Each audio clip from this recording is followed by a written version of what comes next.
Happy birthday. Thank you wow iPhone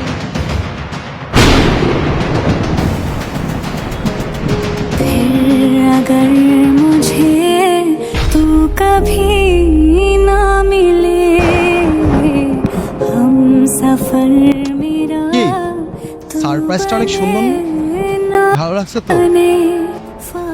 অনেক ভালোবাসছিলাম তোকে,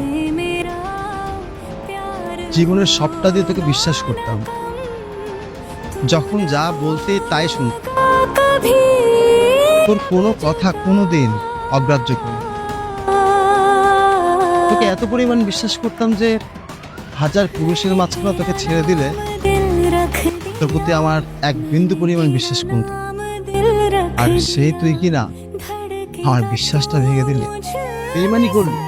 একটা কথা কি জানিস, আমার জীবনের মূল্যবান সময়গুলো আমি তোকে দিয়ে অনেক বড় ভুল করে ফেলছি। এই পৃথিবীতে যাকে বেশি ভালোবাসা যায়, যাকে বেশি আপন করে নেওয়া যায়, সেই না কষ্ট, এমন তুই। আমি ভাবতেও পারিনি তুই আমার সাথে এরকম প্রতারণা। ওইটা তো আমার কাজিন ছিল রোহান। চুপ, একদম চুপ।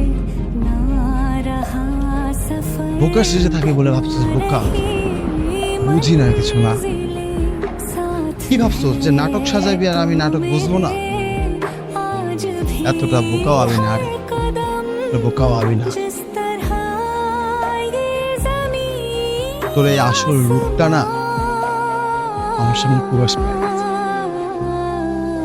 আজকের পর থেকে জান্নাত নামটা আমি আমার মন থেকে মুছে ফেলবো।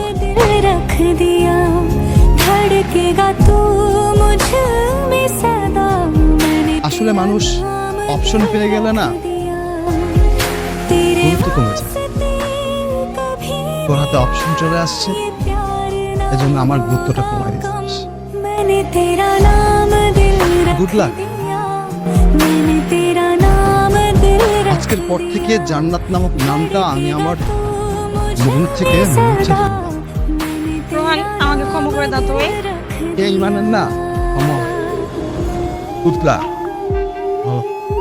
অনেক ভালো।